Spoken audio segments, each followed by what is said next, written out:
What's going on? What's going on in the World Wide Web? This is your boy Jamaican Restaurant. How's everything? Dying Breed Multimedia, 2005 established. Been at it since 2001. What's going on? How's everybody feeling out there?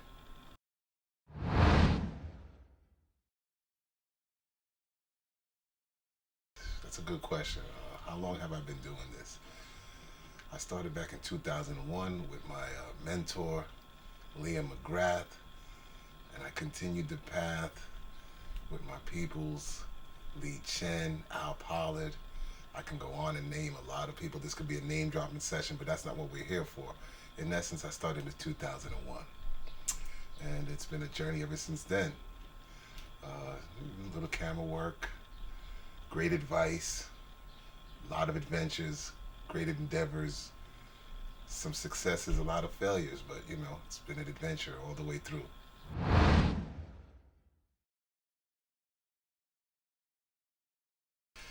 How did I start this business? I started with Liam McGrath, as I said earlier. Liam is from Ireland, and he was living above me on 118th Street. And every day you would hear music, and there'd be other things going on in the apartment. And he'd hear that. One day he knocked on my door and he said, "Hey, can I help him with this project he's working on?" He wanted original music, and at the time, I thought I was going to play the trumpet, so I had a trumpet for his name, Antonio Dangerfield. So I sent him some music, some original music, and he was like, "Oh, that's good. That sounds good." So, and then after that, he said, if I'd like to help him along the way with this documentary. I just got fired from my gig. I said, why not? Wasn't much pay, but it was something to do. And it let me know then that, wow, this is possible. I think I can do this. This is something that's within my reach. Just having that opportunity, because not many people gave me that opportunity ever in my life. So just having the opportunity to be around this close, it was just me and him going throughout New York City and filming a documentary about teenagers in high school and sports and athletics, and it was amazing.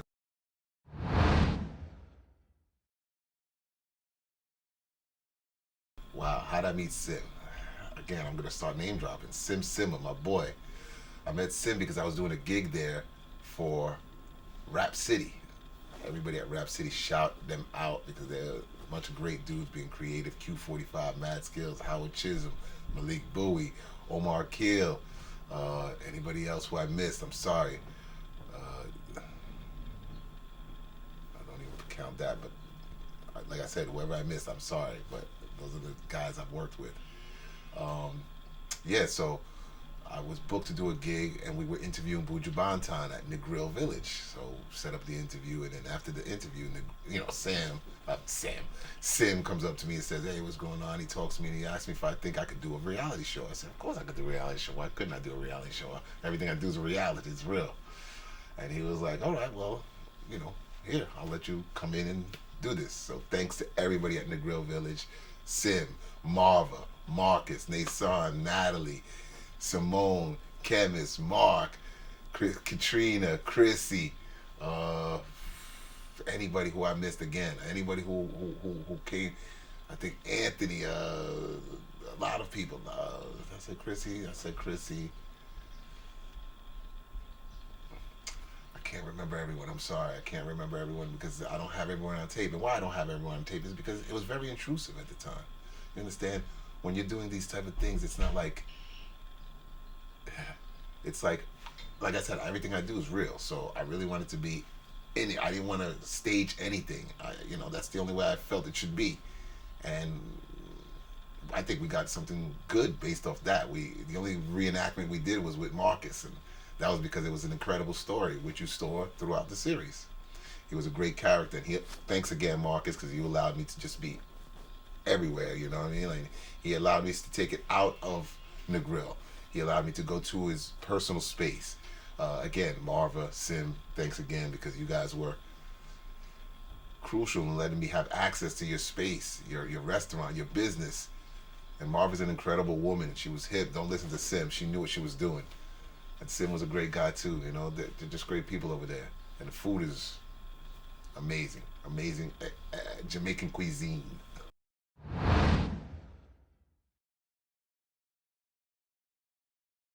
You asked me about a budget. Did I have a budget to do this? No. I did not have a budget to do this. The budget was me, myself, and I, and then the help of a few people. Of course, there's some people that always come through for me. Andre Cole always comes through for me, no matter what, whether it's advice or lending a hand, editing, whatever it is, producing, directing, whatever I need.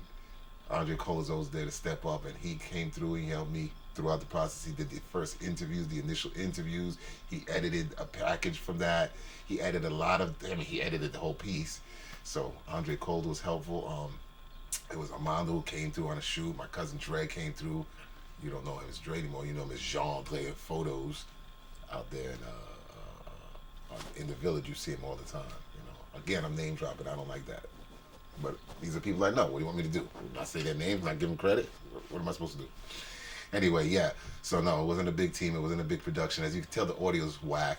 We never got over the hump because we needed post-production, which is why it was released now. You know, it was released now because I was able to get post-production. The post-production, it goes unnoticed, but it's essential to any production that you do. It's what makes it broadcast quality. No matter how much work you put into it, if you don't have the post-production, you don't have something that people want to view.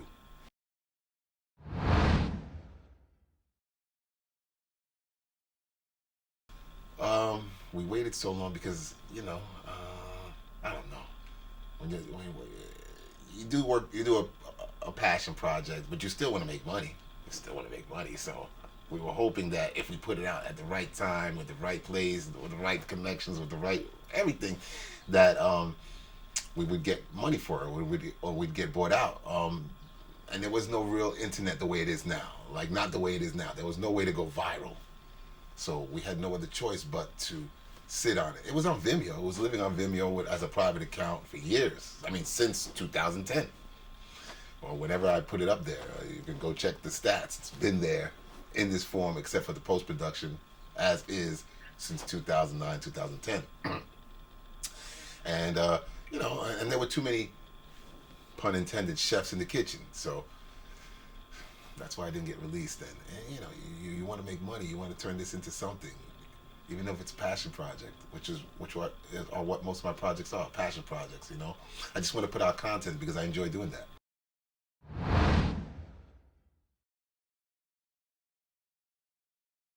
Well, again, the characters that stood out are the characters that really were willing to share their life, whether it was at work or their personal space. So Melissa, Bryant, Marcus, Sim. I mean, these people really were open. Maybe it was a trust they built. I don't know what it was, but they let me do what I needed to do to achieve this goal that we had. And we did. We got an episode out. And what you saw were 8 small episodes broken down from the one episode. I mean, I wish we had more to show, but it was just an undertaking to do by myself, And the audio really was frustrating to deal with. Not having an audio guy, that's really important. That's one thing that Liam told me. He said, people will watch things that are dark that they can't even see, but they will never watch something they can't hear.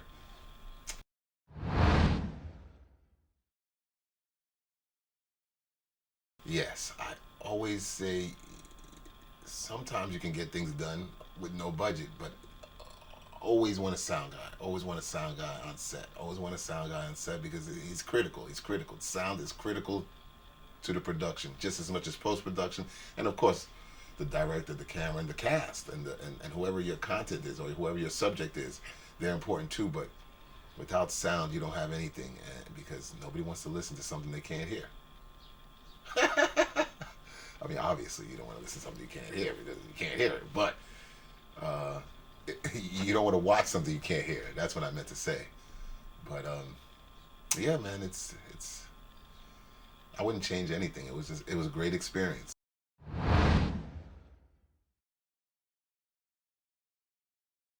My name is Dupree Fatel III. I'm with Dime Breed Multimedia.